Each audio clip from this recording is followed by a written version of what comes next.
நகரம் மலைகளால் எப்போதும் சூழ்ந்து இருப்பது போல் சொல்லுங்கள். போதும் எப்போதும் கர்த்தர் நம்மை சூழ்ந்து சூழ்ந்து காத்திடுவார். ஆபிரகாம் என்ன சொல்றாருன்னா, நீங்கள் என்ன செய்ய வேண்டும்? உங்க வாழ்க்கையில எப்பொழுதும் அநேக ஜாதிகளுக்கு தகப்பனாவதை நம்புவதற்கு நான் என் இருதயத்திலே ஏதுமில்லாதிருந்தும் நம்பினது போல உங்கள் ஒவ்வொரு அனுபவங்களிலும், நீ ஜெபிக்கிற அத்தனை காரியங்களிலும், நீ கேட்டுக்கொண்டிருக்கிற அத்தனை காரியங்களிலும் ஏதுமில்லாதிருந்தும் கர்த்தரை நம்பு.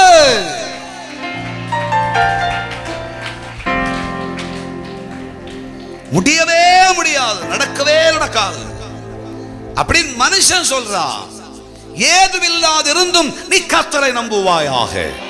மனுஷனை நம்புவதை பார்க்கலும் கர்த்தர் பேரில் பற்றுதலாயிருப்பதனாலும், ரட்சிக்க திராணி இல்லாத பிரபுக்களை நம்புவதை பார்க்கலும் கர்த்தர் பேரில் பற்றுதலாயிருப்பதனாலும், நாசில சுவாசம் உள்ள எந்த மனுஷனையும் நம்பாத, உன் நம்பிக்கை கர்த்தர் பேரில் இருப்பதாக. உலகத்துல நம்ம பார்க்கிறவங்க கேட்கிறவங்க என்ன சொல்லுவாங்கன்னா, முட்டாள்தனமா இப்படி ஒரு நம்பிக்கை வச்சிருக்க பாத்தியா அப்படின்னு தான் அந்த உலகம் சொல்லும். ஆனால் தேவனுடைய பிள்ளையே, நம்முடைய வாழ்க்கையிலே நம்புவதற்கு ஏதுமில்லாதிருந்தும், நான் வெற்றி பெறுவேன் என்று நம்புவதற்கு ஏதுமில்லாதிருந்தும், என் வாழ்க்கையில் ஒரு வேலை வாய்ப்பை பெற்றுக் கொள்வேன் என்று நம்புவதற்கு ஏதுமில்லாதிருந்தும்,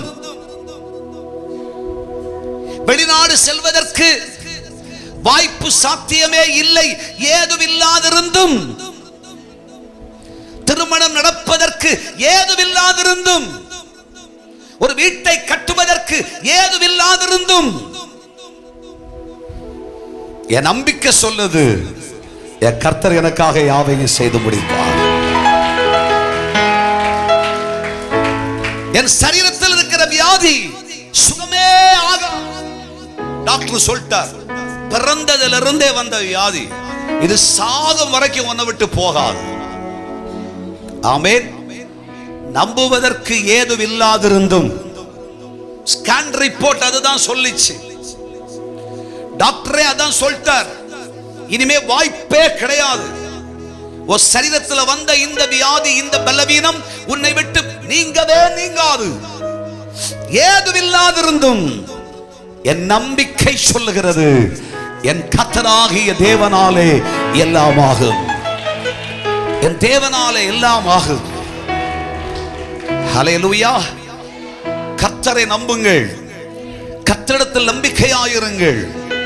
வேத புஸ்தகத்தில் வாசிக்கும் பொழுது 23ஆம் சங்கீதத்திலே அதனுடைய 4ஆம் வசனத்தை வாசிக்கும் பொழுது, 22ஆம் சங்கீதம் 4ஆம் வசனத்திலே வாசித்து பாருங்கள்.